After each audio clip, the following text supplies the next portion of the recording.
Hello, this is If You Knew Me, a podcast about the inner lives of women. I'm Jamie Younger. Today, we have a wonderful gift for you, a rerun of one of our very favorite episodes. It's the story of Claudette Powell.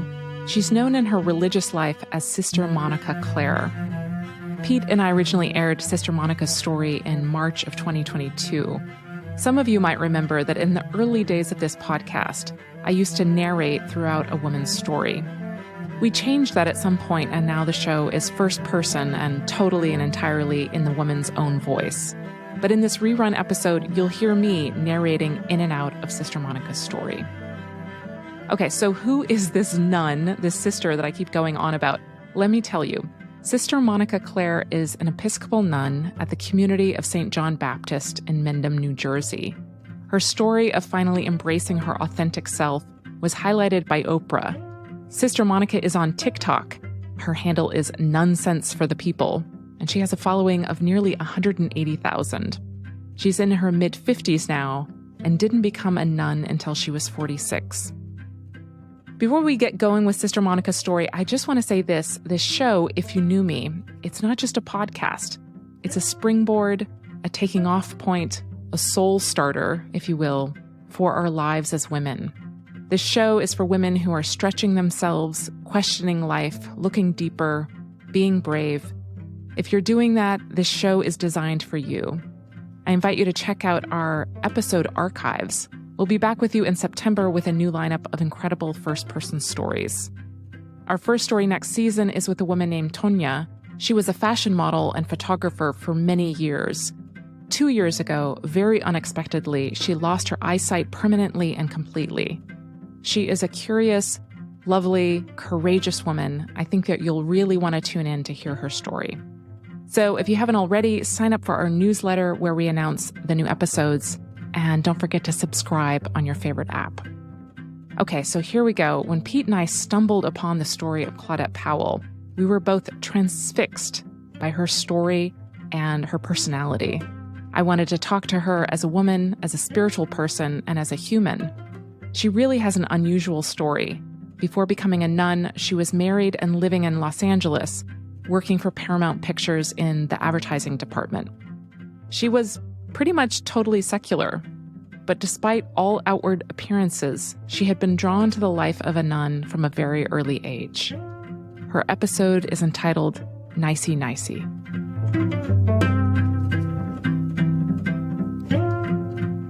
I remember when I was a little kid, there was the Sunday afternoon matinee on television, and they would rebroadcast movies from the 50s, 60s, 40s.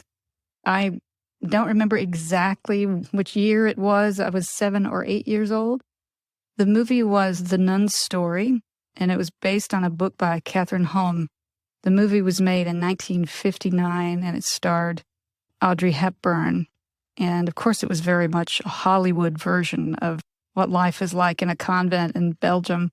I do remember the images from that movie.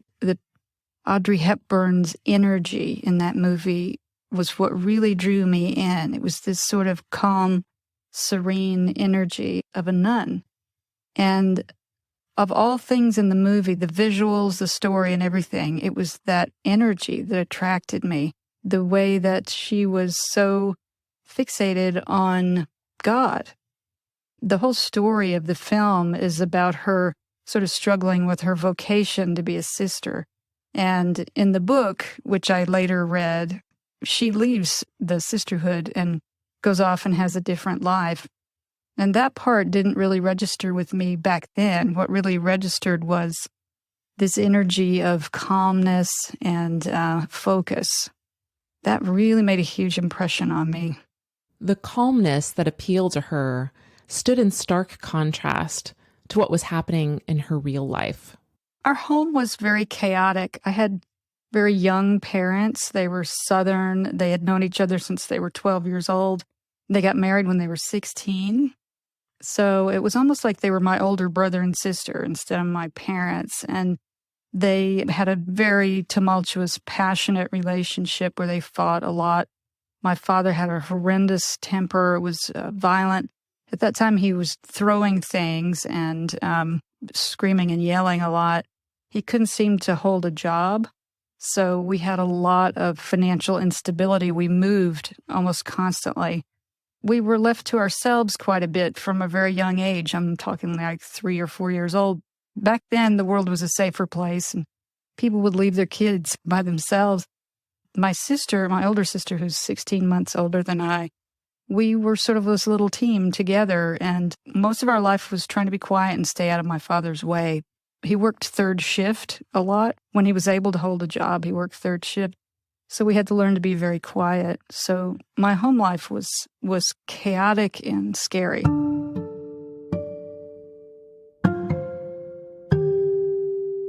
As a young kid, Claudette dealt with some pretty strange behavior from her dad. She remembers one moment in particular. I remember there was an incident where he came home one night from his job, and he was just beaming from ear to ear, and he was so happy. And he was standing out in the yard talking to my mom and my sister and I. I must have been about 4 or 5 years old. And he said, "Oh, my friend so-and-so, you know what he just did? He did the greatest thing.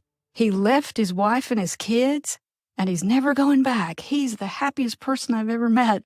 That made a huge impression on me as a kid, because I felt like the reason he was always mad and in a bad mood was because he had to earn a living to support the kids. And he would talk about if I didn't have all these mouths to feed, I could have a much better life. So that makes a big impression on a kid. When you grow up poor, you feel like a little bit of a burden to your parents. And I'll never forget how happy he was for that guy.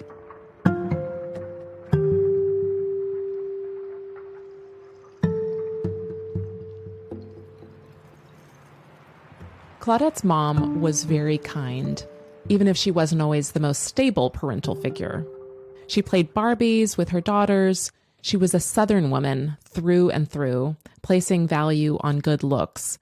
But she was also a free spirit and undeniably stunningly beautiful. I mean, she looked like a movie star, and she still kind of does. She has platinum blonde hair, green eyes. She was always the most gorgeous woman in any room. She was also a free spirit. At that time, she was kind of like a sort of a hippie, like the Southern version of a hippie. She was into astrology and yoga. She and my father had lived in France when my dad was in the army. He entered the army when he was 18 years old. And they lived in France, I think, for 3 or 4 years, right outside Paris. And my older sister was born there in Neuilly-sur-Seine in the American hospital. So my mom had come back to the States with this sort of Brigitte Bardot persona. She was not, on the other hand, a very structured mom. She was not strict in the sense that most people think of their parents. She was more like our sister. She was funny, extremely funny, super intelligent, and sort of at the mercy of this husband of hers who was also extraordinarily good looking. So the two of them were like this gorgeous couple.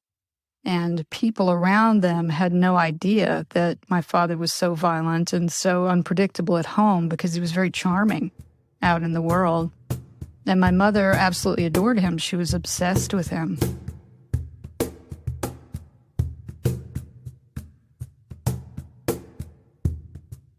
The lack of structure, the feeling of chaos, the economic uncertainty made me very, very serious and responsible and organized in reaction to that chaos.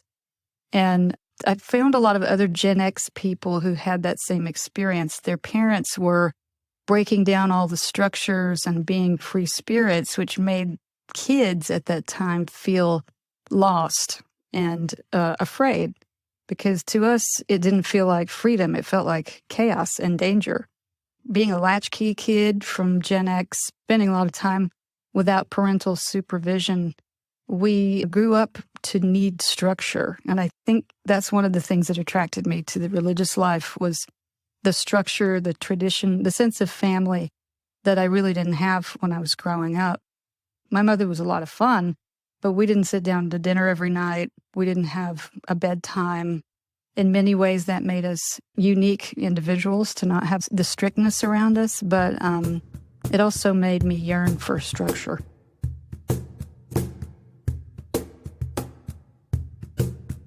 She told me that when she was a kid, she often felt the presence of God around her. I've always thought that trying to describe God or energy or emotions was a little like trying to describe art. But nevertheless, I asked her to share what God's presence had felt like for her as a kid. Some of my most vivid memories when I was a child are of feeling God's presence around me. My grandmother was extremely religious, which didn't sit well with my parents' generation. You know, they thought that religious people were uptight and repressive, and they used religion as a weapon. But my grandmother wasn't like that. She was very gentle and kind. And to me, she was the perfect personification of being a good Christian. So she took me to church, and she did her daily Bible devotionals every day and was really quiet about her faith. But to me, I was drawn to her because she was such a good person. And she had that same calm, focused energy that I saw in that movie, The Nun Story. She was just really centered as a person.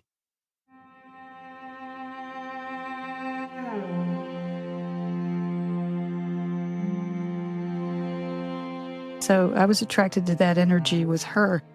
And I would go to church and I would hear sermons. You know, we went to a Southern Baptist church, but it wasn't one of those, what they call hard shell Baptists. It wasn't like that. We had a lovely preacher there, and sometimes they would have guest preachers come in that were sort of a little bit more hellfire and brimstone, and we'd all be traumatized by those sermons. But one of them, I remember when I was maybe 3 or 4 years old, one of them said, anything you want to give to God, you just say, I'm going to give this to you, I'm giving it to you, and he'll take it from you. You know, and what he was really talking about was your gifts, your talents, but I was too little to understand that. My grandfather was kind of an eccentric, and he had this garbage dump behind the house where they burned the garbage, because that's what you did in the old days, you burned your garbage. And there was this old pot out there, like a saucepan in the garbage heap. And after we got home from church, I ran out there and I got that pot. And I remember it had a hole in the bottom of it. That's why it had been thrown away. And I stood out in the driveway holding it up to God and saying, I want to give you this, God. I don't know how long I stood out there. It seemed like forever. And I was thinking it would be like in the cartoons, you know, where God's hand would come down and take that pot from me. And God didn't. And I was so confused. So I talked to my grandmother about it, and she said, well, that's not exactly what the preacher was talking about, but that's very generous of you to offer something to God. That's her kind of spirituality. It was very sweet and very gentle. And I remember asking God, I was standing out once again in the driveway. I had an umbrella on a windy day, and I was begging God, please let this umbrella pick me up and help me fly around. And God didn't do that either. So I learned very early on, God doesn't answer all our prayers because some of them are crazy. So Claudette was growing up like that, under her grandmother's wing, having a notion that God was important to her life. At age 13, some big disruptive things happened in her life. 2 things happened when I was 13. One of them was my parents divorced, and at that time, things had gotten so violent. He was beating my mother up on a regular basis at that point, and he had always beat on us, the kids, which was actually not that uncommon in the South at the time. Everybody beat their kids, so it wasn't unusual. But when he started beating up my mother, that brought everything to a head. He was a policeman at the time, which is crazy. But at that time, there were no laws against beating your spouse. This was like 1978, 79. He was fired from the police department. He was placed in a mental hospital because he had gotten so far off the rails on drugs and alcohol.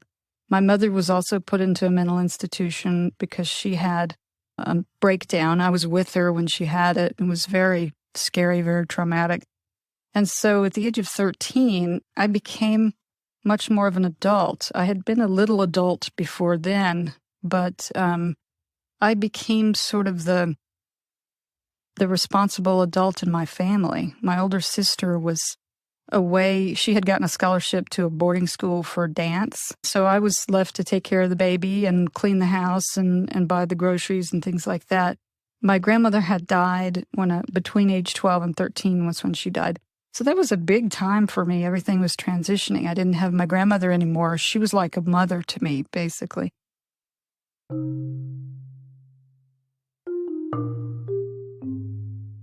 I lived with my aunt for a little while my mother was in the mental institution. I remember at the time feeling like, all right, I'm grown up, I'm on my own.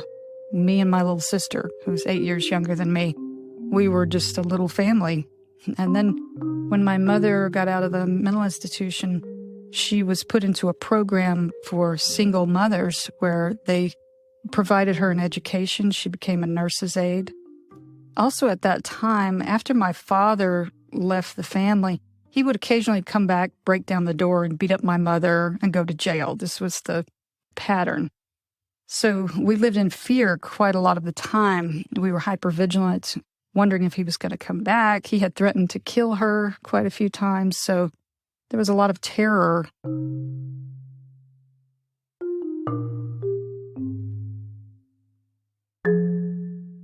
When Claudette's dad left and her older sister went away to boarding school, there was suddenly more space for Claudette to come out of her shell. She was now the oldest, and she started making friends in junior high school. I always had a lot of friends in school, whereas before, when I was in elementary school, I was really, really quiet. I was 2 grades ahead in most of my classes because my mother had taught me to read when I was 3 years old. So the teachers really latched on to my intelligence, and that was where I first started to get a little bit of confidence when they said to my mother, you know, your daughter is really something special. She has a really high IQ, and so she has a lot of potential. We're going to put her up 2 grades in everything except math because I'm a moron at math. I like sub-zero at math. So I was in my older sister's level of classes. And then in junior high, they kept me in my regular grade because they said socially it had been so difficult for me to try and be in classes with kids that were 2 years older than me. I didn't really make friends that much in elementary school because the kids, they were of a different social group. So it was a good idea to put me back in my regular grade level. I made better grades because it was easy for me. And I got involved in the band. I became a cheerleader. All these things while my mother was working 2, 3 jobs, and we were dirt poor. And I was bringing my baby sister with me to cheerleading practice, to band practice. It was crazy. It was like I was a single mother at age 13. And I would just hitch rides with all my friends' parents, and I was basically on my own.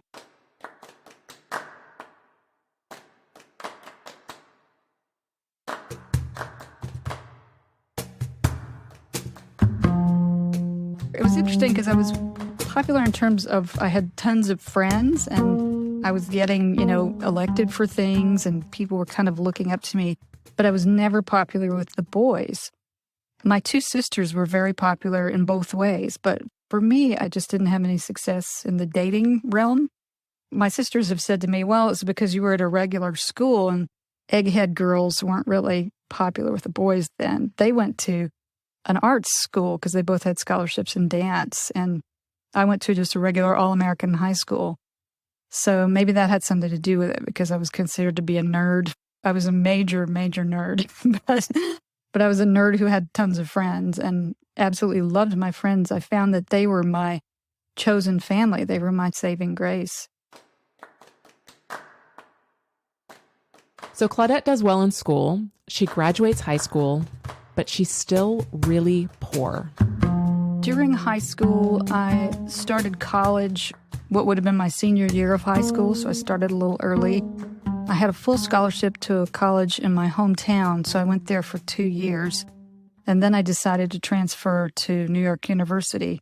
My friend in the drama department was auditioning for New York University's drama department, and he asked me to go with him. And I said, well, I don't know if I want to audition. I probably won't get in. He said, oh, come on. I know you auditioned for North Carolina School of the Arts and you didn't get in, but let's see how it goes. So I drove me and him to Atlanta and we auditioned together and I got in. Mainly, I just went to New York to get out of my hometown. Even though I had a lot of friends, my hometown was very conformist. They were very focused on status and money. To me, that was kind of a Southern thing back then. Like the girls who came from families that had the most money were the most popular with the boys. And people were really into having the right purse and the right haircut and all that stuff. So I knew that if I stayed in my hometown, I would be made to be like everybody else. And that's just not me at all.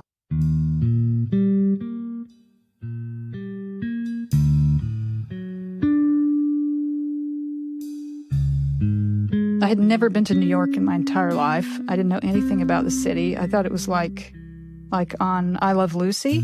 I honestly thought it was like that. And this was like 1986. New York City was a toilet at that time. The place where NYU put us as transfer students was a welfare hotel, basically. The lower floors of it were alcoholics and drug addicts who were living there at the charity of the city. So there Claudette is in the toilet of 1980s New York City. She had been accepted by this super prestigious university. She had escaped her hometown. Really huge accomplishments, right?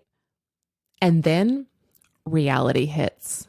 So when I got to New York, I knew almost immediately that I had done the wrong thing getting into the acting program. Because I loved acting. I loved going out on stage and wearing a costume and all that. But the business part of it, I did not like. All the people in that program, it was the Tisch School of the Arts. It was a very prestigious program.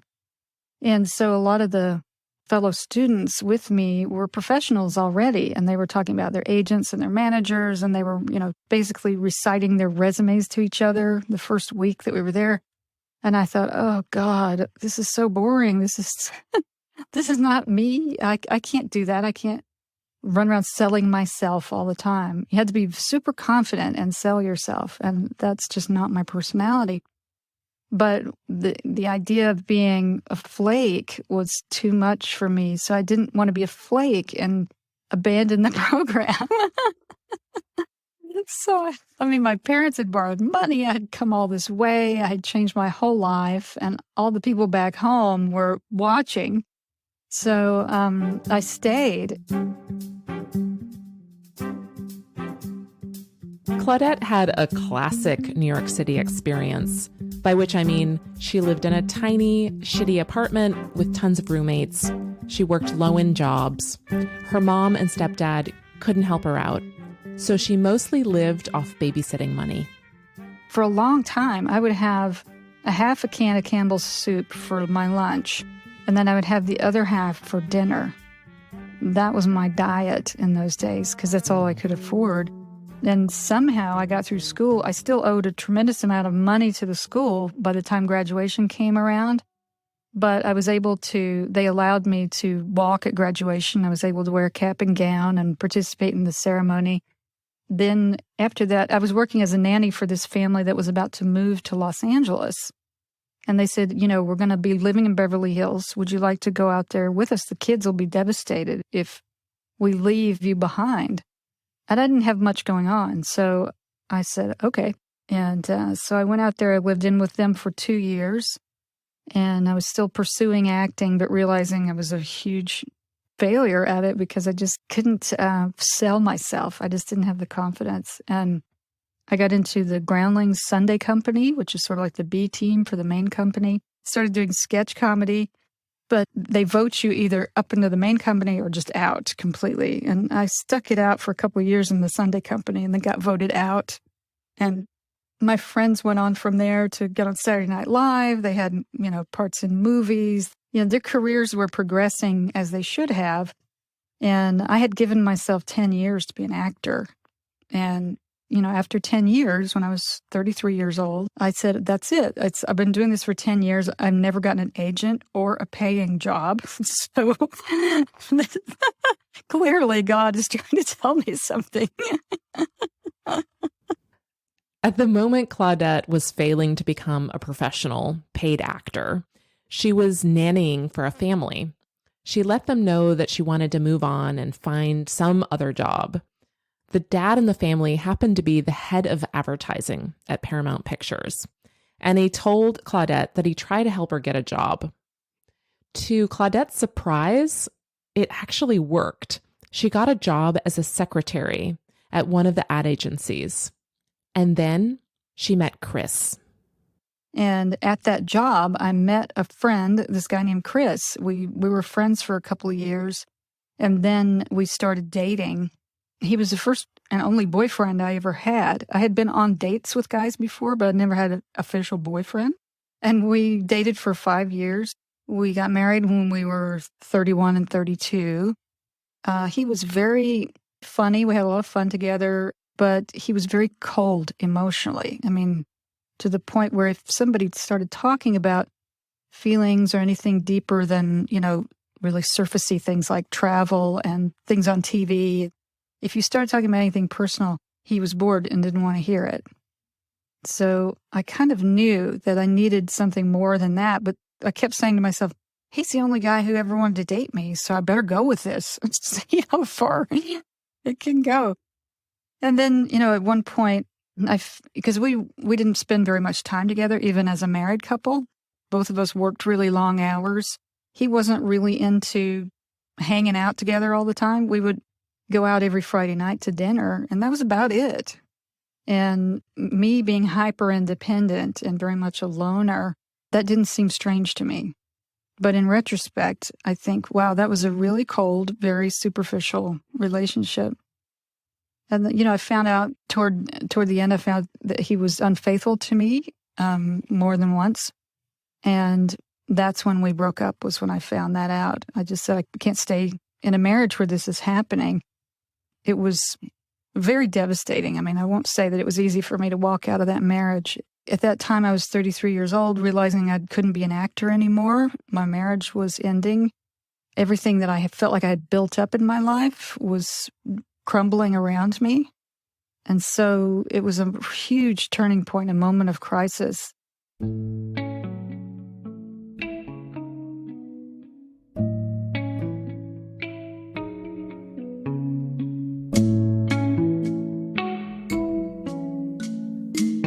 In that deep pit of terribleness, Claudette's life was shifting slowly, slowly, slowly. And she started to notice important clues that had been there all along.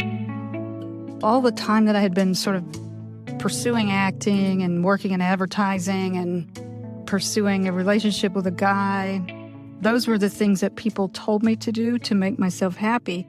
And this whole time, I still felt this tremendous magnetic pull to the religious life. I was reading books about nuns all the time. I really thought I was going to be one of those people that was just nun crazy, where you buy nun dolls and you watch movies and you hang around with nuns. I thought it was just going to be that. When he and I were dating, he was a vehement atheist and would never talk about any kind of spirituality, God, anything like that. So I really had to sneak around if I wanted to pray or go to church or read anything that was spiritual, religious, which I was still doing. I was praying every day of my life. That's always been part of my life. And feeling like I had a conversation with God all the time. Even when I was hiding all of it from the public, I felt like that was who I really was this religious person who talked to God all the time. And people didn't understand it or they made fun of it, so I buried it very deep.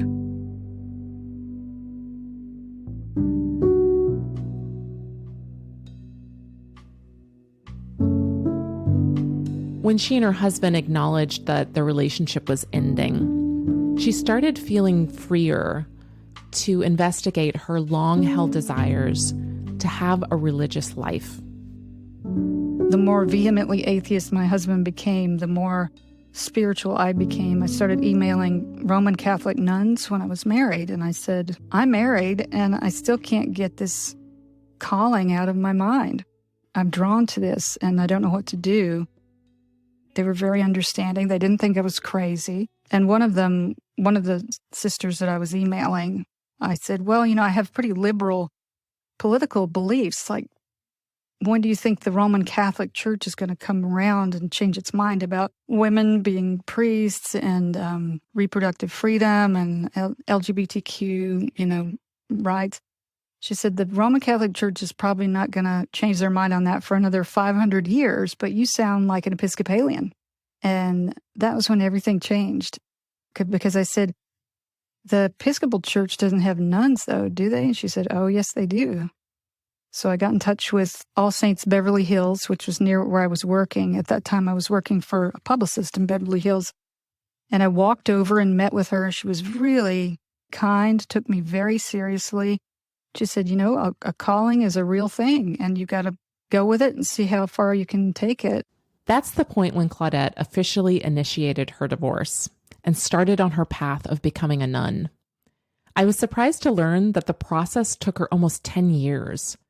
She started visiting convents, sort of testing them on for size.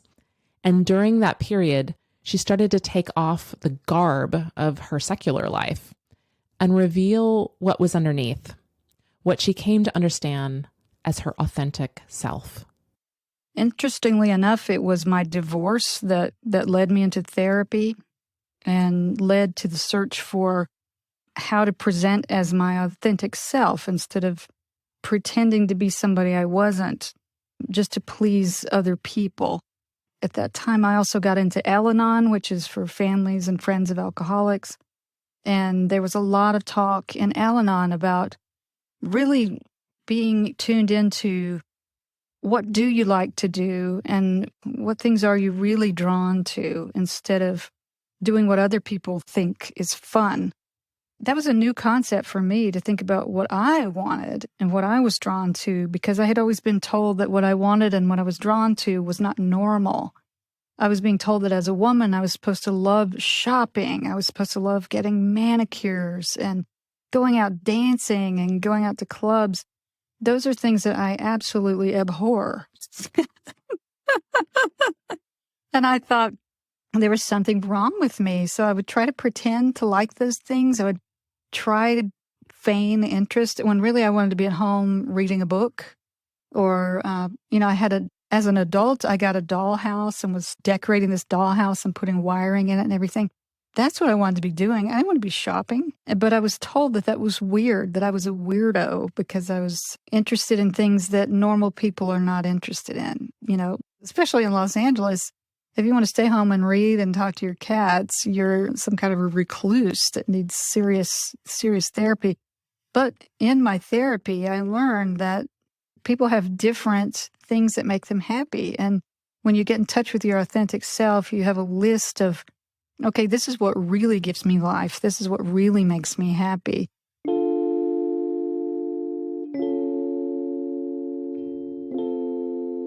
Around that time, I also read that book, What Color is Your Parachute? Because I was really wanted to change course when I gave up acting. And I was thinking, well, what do I like to do? And in that book, it says, think about your top 5 priorities in your life and then put them in order of which is the most important. Number 1, immediately I put God, and then family, and then career and money, success. Like that was at the bottom of the list. God was number 1. And I asked myself, why am I not living my life as if God is my number 1 priority when in my heart, God is the number 1 priority? So that was a big shift for me. Learning to speak up and set boundaries was a very new thing for me because I had always just done what I was supposed to. I was really into duty, obligation, what other people needed from me rather than what I myself needed. And it was difficult because I lost some friends during that time, because once you start setting boundaries and being your authentic self, the people who liked your fake self don't stick around. They were friends with somebody else that you created. So that was a big population change in my life for the best, because then I was with friends who were supportive of me as a spiritual, religious person. Some of them stuck with me. My actor buddies, they sort of humored me through this whole, they called it the nun thing. They'd say, how's the nun thing going? And they didn't understand it, but they really stepped outside of their realm of experience in a very loving way and tried really hard to understand it. I'll always be grateful to them for that because they're not religious people at all. They had no concept that this was something I had been hiding all these years, and they didn't know me that way. But I started at work too, which was really difficult because I was working in movie advertising at the time, and I had never openly discussed God or going to church or anything like that at work because everybody's so cool in Los Angeles. It's not cool to be religious. It's provincial, it's ignorant, it's backward. So I risked a lot of ridicule by telling people, and I didn't really proselytize or anything because Episcopalians don't do that. We don't go around trying to save people. But instead, I would just occasionally mention that I was going to church or that I had a choir thing if anybody wanted to come. And lo and behold, people who didn't believe in God, were really anti-religion, would quietly come up to me and ask me if I could pray for them. One guy, he had a 4-year-old daughter who had leukemia. And he said, I'm not religious. I wasn't raised religious. My parents have nothing to do with religion. But I think that prayer might help us. So that's when I realized a lot of people who claim not to believe in God and religion believe in prayer. So I felt like that was a little gateway for people to understand that there was something beyond what we all see and hear, in our temporal world. Prayer is something that I never would have thought my coworkers would ask me to do. So that was a nice little nudge from God saying, see, maybe sometimes people do accept this on some level.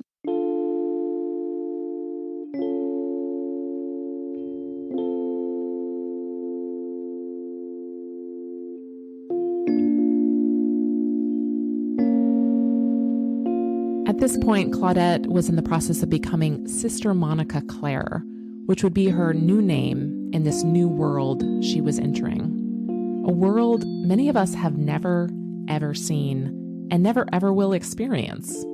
I had no idea what a woman had to do to become a nun, other than, marry God. But as it turns out, it's quite the process. The process of becoming a sister is a little different in every community, but it's a little bit the same as well. You have to be out of debt. You can't have any dependent family members or children. If you've been married, you have to get a divorce certificate and then have the bishop declare that you're actually divorced. So there's things that you have to get in place before you can even apply. So it took me about 14 years to get out of debt. They also tell you to visit 3 or 4 different communities because it's almost like choosing a college. You really have to go and visit and see if the vibe is a vibe that you can, resonate with. And it's really a long process until you get to life vows. I mean, most people think you apply to the community, you're accepted, and that's that. But not really. It's sort of like professors trying to work for tenure, because our process of becoming a sister up to life vows can be anywhere from 6 to 8 years. You come in as a postulant for 6 months, then you're a novice for 2 to 3 years, and then you're first professed for 2 to 3 years. All of those are temporary annual vows. They're not life vows. So I tell people who are searching, I'm like, try to think of it as you're getting a contract job for 6 to 8 years, and then they're going to take you on full time at the end of that. So I think most people are not aware of how long it takes, and they're greatly horrified when they find out. When Claudette finally made it through all of her years of being a semi-committed nun, she was ready to take her life vows. She told me about the ceremony that happens, the ceremony where you essentially marry God. It's a ceremony much like somewhere across between a wedding and an ordination. We do not do the old-fashioned thing of wearing a wedding dress to take vows. Some Roman Catholic communities still do that, because you're making a vow of chastity, which means that you are marrying Jesus. You're marrying the community. You're making a lifelong commitment, just like marriage. For me, the novice clothing where I received my habit was a really big transition, because you're going from dressing like a secular person to dressing like a sister. And then when you're first professed and you're in temporary vows, you get the cincture, which is the belt thing around your waist. which has the 3 knots in it, which symbolize the 3 vows of poverty, chastity, and obedience. And then when you're life professed, it's a church ceremony. You have hymns, you have a Eucharist in the middle of it. The bishop is there. The bishop has to receive your vows. You proclaim your vows in front of everyone. You kneel down at the feet of the bishop, and he places his hands on you and blesses you. And that's such a huge moment right there, because I believe in the apostolic succession of bishops from St. Peter. All these bishops have laid hands on each other ever since the earliest days of the church. And that Holy Spirit, the vessel of the Holy Spirit that a bishop is, you can feel it when they put their hands on your head and feel the strength and the power of the Holy Spirit carrying you forward into your ministry. Because I always tell people, you can't do this by yourself.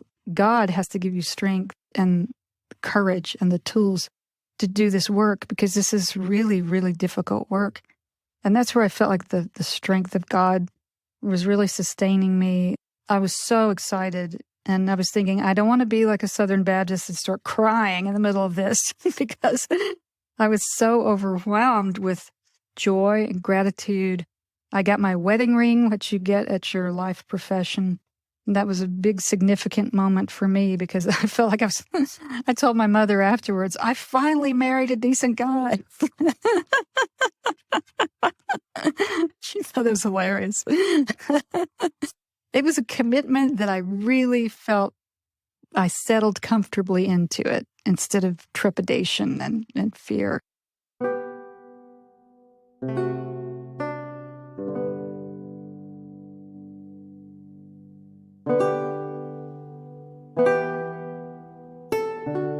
Now, I'll start officially calling Claudette Sister Monica, because that's her, well, let's just say married name.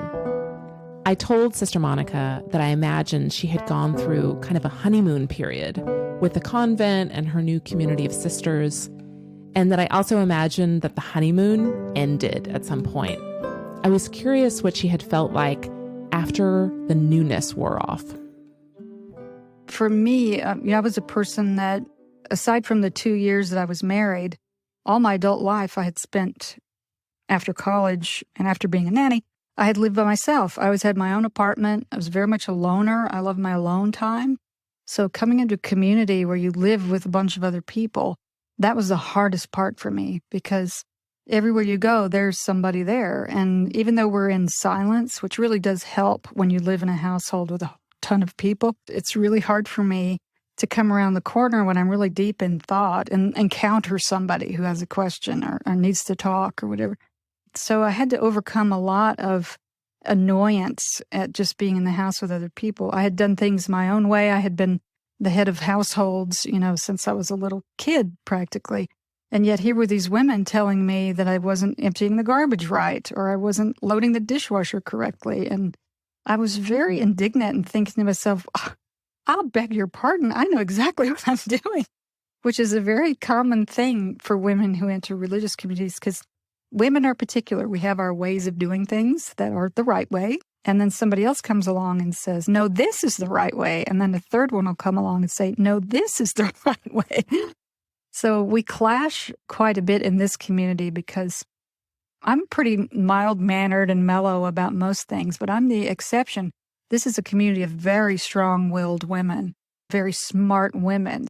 I told them when I first came, it was like a whole bunch of executive VPs decide to be a religious community. And so there's too many chiefs, but we are an Augustinian community, which means it's not top-down. It's not a bunch of obedient people with the superior just sort of dictating what to do. We make decisions as a group, as a whole. It is tough, though, dealing with so many strong-willed women. They really, especially if I'm really excited about an idea I have, let's do this, everybody, let's do this. And then all these strong opinions come in and start, poking holes in my idea. I have to get really humble and say, okay, maybe there's a better way to do it.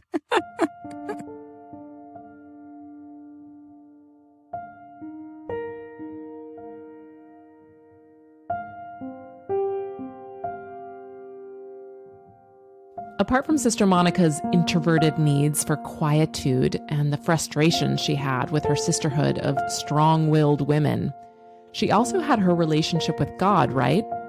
And that was the relationship that prompted her to change everything in her life, to uproot herself and reroot herself in a place that felt authentic and true to her. And that part, it was getting really good. Well, the interesting thing, because I'm married on two levels. I'm married to my community and to God. My relationship with God has improved significantly because before I came into a religious community, I prayed all my life and I never really heard anything back. I was just sort of, talking into the abyss and hoping to find some kind of guidance or signs from God. And then after coming into a religious community, we work on our prayer life all the time. We try all different methods of prayer and we pray quite a bit. I started getting a lot of feedback from God pretty early on. Even when I was a postulant, I would feel definite guidance and I would feel a definite embrace, loving embrace, and words and feelings in my soul that I had never felt before. It was very clear. So that's been wonderful, the deepening of that dialogue with God instead of me just having a monologue. I also had this crazy idea that the sisters were going to be these wise sages that would teach me everything, that I could just sit at their feet and learn all this wonderful spiritual wisdom, and that they would behave themselves because they're sisters. And of course, they have to be good Christians and act like my grandmother did. But that is not how they are at all. They're just people. And some of them have bad tempers, and some of them, they stick their head in the sand instead of dealing with problems. And some of them are loud and get on my nerves really bad. But the interesting thing that I learned about it was when you're working with people like that, just regular people who have regular personalities, you don't have to deal with them if you don't want to. You can deal with them in a professional way, but then you go home at night. And here, we all have to live with each other. So over time, I realized, I can't avoid Sister So-and-so, even though I think she's mean to me and criticizes me too much. I can't avoid her. I live with her 24 hours a day. So I had to learn to really speak up for myself and to say to Sister So-and-so, that hurt my feelings, instead of just closing off and not dealing with Sister So-and-so. And over time, I've been here 10 years now, I finally recognized that I was learning emotional intimacy for the first time in my entire life. I was learning how to speak from a really deep place, speak my truth to people in love, and they accept it. And for the first time in my life, I am secure in the fact that if I present a self to them that is not pretty or not pleasant, they're not going to reject me and they're not going to abandon me. That was a huge thing. I remember having that realization a few years into this, and I thought, wow, this is why God has brought me here, so that I could learn emotional intimacy and really speak my truth instead of just being nicey-nicey.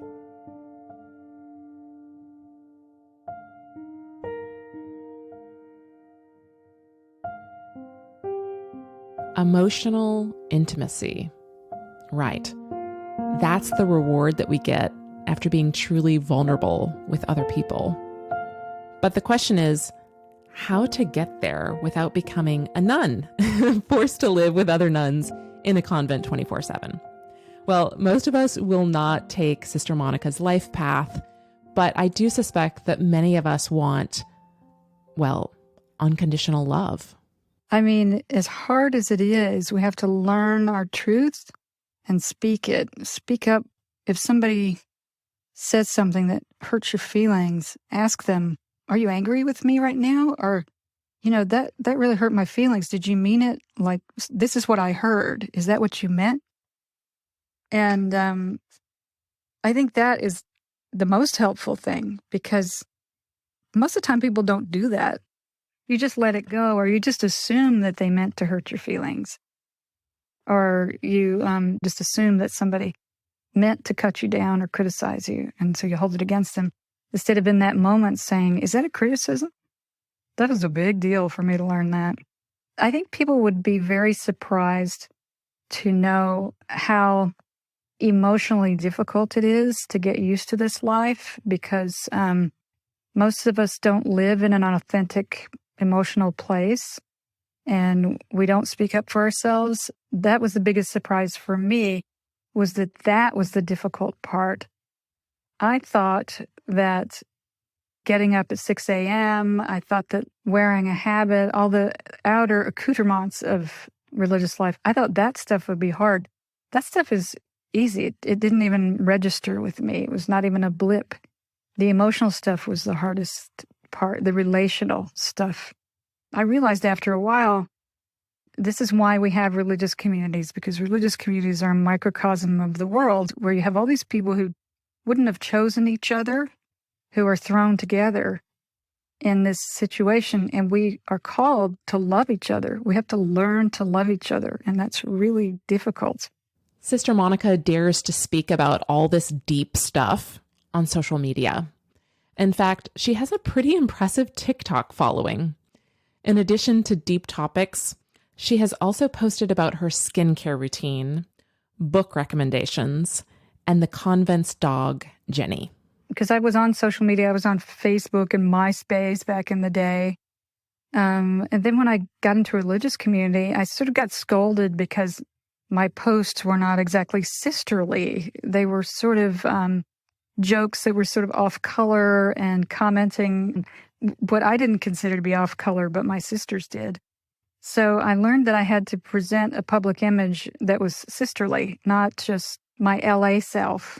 I had to transition out of my LA persona that I had created into the sisterly persona, which is actually who I really am, and sort of put away all those masks that I had been wearing when I lived in Los Angeles, and just be, and still kind of trust that people would not be bored by that. So when I got on social media after I entered the community, was basically putting stuff out there that was prayerful. I learned, okay, let's share some prayer and some spirituality with people and see if they're going to be bored by it, because I assumed that they would be.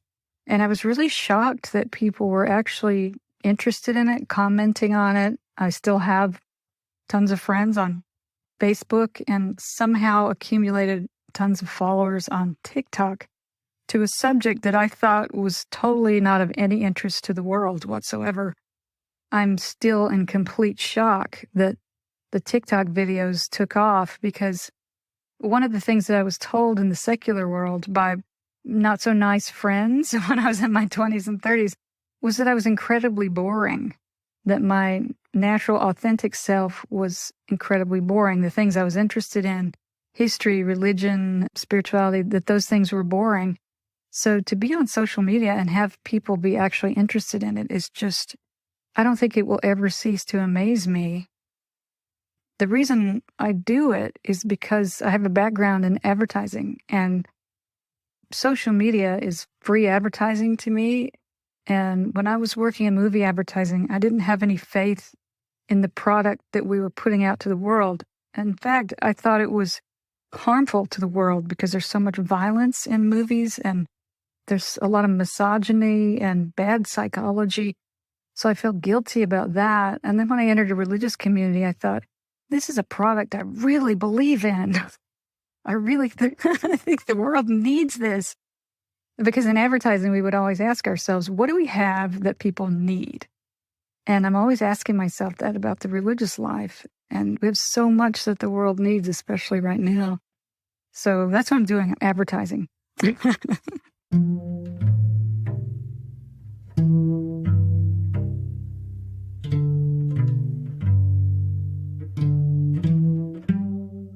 Thank you so much for listening to this episode of If You Knew Me with the funny, fabulous, and faithful Sister Monica Claire. If you'd like to see more of Sister Monica, you can check out her TikTok. She also made an exclusive video for patrons of this show. You'd be really surprised by everything that nuns do. Just follow the links in the show notes.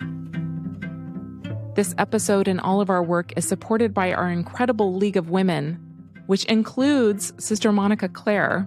At the end of 2022, we invited women leaders to help us expand and elevate this podcast. So our League members include Freda Hertz-Brown, Carrie Ahern, Christine Shook, Sister Monica Claire, Dawn Rood, Elizabeth Dewar, Kara Pass, and Karen McNeil. This episode was produced by Pete Herkmans and myself. It was edited by Pete. I'm Jamie Younger, and you have been listening to If You Knew Me. We'll be back with you on September 1st.